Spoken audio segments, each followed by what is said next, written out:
I will go now to Attorney Rolex Suplico.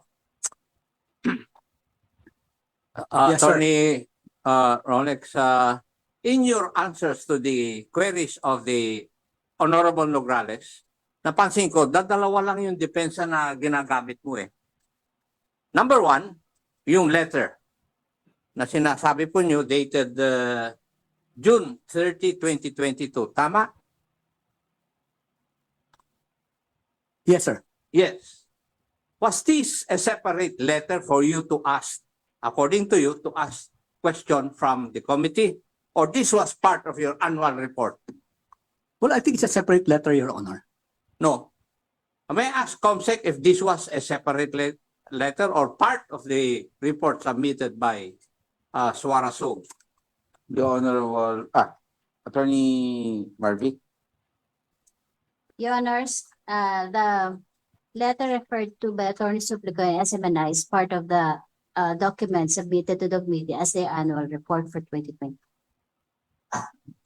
So per record, Attorney Suplico, this is not a separate letter for you to ask guidance. It was part of your annual report. Well, Would you agree now? Well, I accept. Yes. May error, Your Honor. Number two, I have read your letter. I have it in my hand. Nowhere did you ask any question from the committee. Nowhere. I cannot see you asking a question to the committee.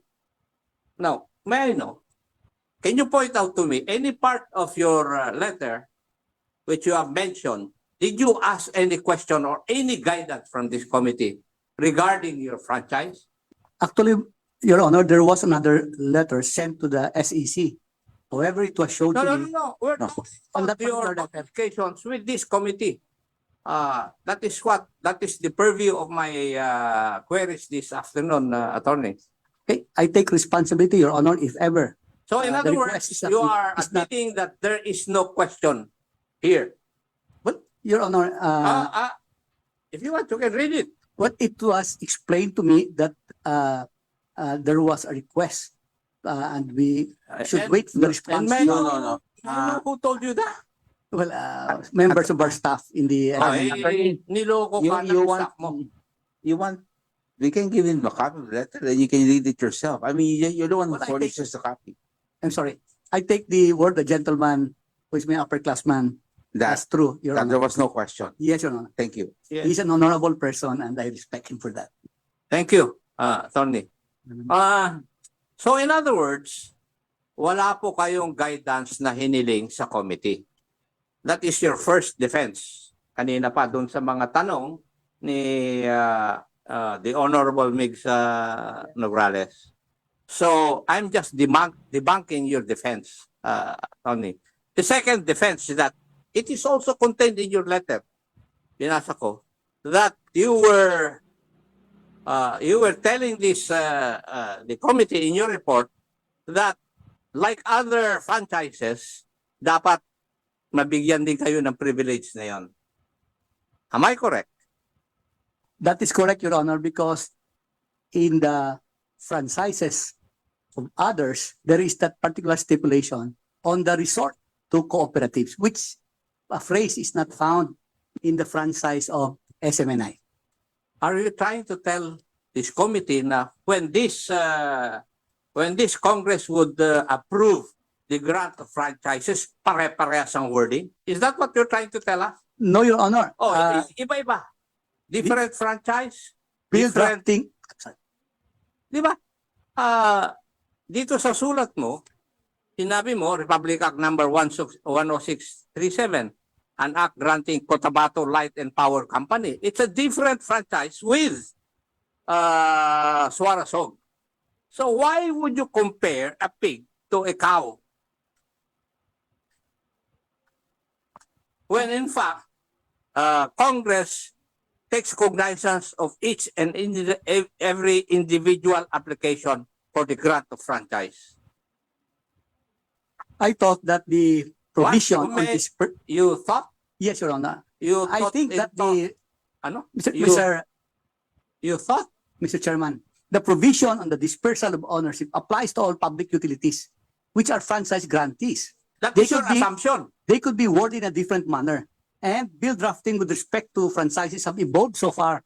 And the phrase resort to cooperatives appear in some of the franchises granted by this committee. I agree. But will you accept that every franchise application is different from other applications for franchise? I accept, Your Honor. Yes. And therefore, you cannot compare a cow with a pig or a carabao with a bird. Tama? I beg to differ, Your Honor, because of the policy on the dispersal of ownership. Look, are you trying to tell me that the provision on the dispersal of ownership in your franchise is exactly the same as Republic Act number 10637, 10753? No, Your Honor. Ours is a broadcast franchise. The others are TU franchises, Therefore, distribution utility franchises. therefore, your argument here is not accepted. Why? Because you are claiming na dapat meron din kayong establishment of cooperatives phrase sa inyong franchise, which Congress did not intend to do so. Otherwise, it would have placed that phrase there if that is the intent of Congress. Tama? Well, Your Honor, I will Hindi, espouse. tinatanong kita, tama ba?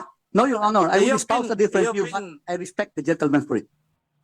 You have been a part of this Congress. For 9 years, Your Honor. Yes. At alam mo naman na kung gumagawa tayo ng batas, the legislative intent is paramount.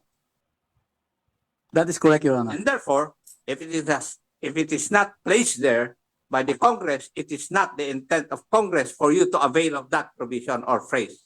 Tama? But we thought, Your Honor, that Tama? this committee could elucidate on the Tama. requirement of cooperatives. Tama?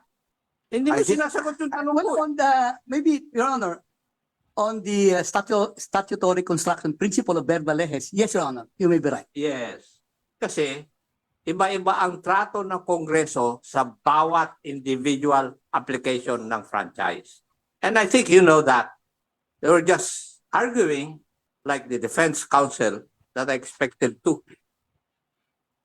Di ba? I have no other choice, Your Honor. Thank you, Mr. Chair. Thank you, Thank you, Your Honor. Cong.Acop. Umani naman ito ng iba't ibang reaksyon mula sa ating mga netizens.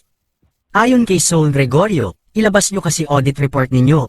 Huwag ng daming ngaw-ngaw, isa lang na manid ng taong bayan at yun ay ang malaman kung paano nyo ginastos ang pera ng taong bayan, period. Pahayag naman Edmundo Ortiz, bilib ako dyan noon, pero ngayon hindi na, bakit? Kasi, masama ba magtanong ng mga galawan sa Congress lalo na about sa pera ng sambayanan kung saan at paano nila ginagamit?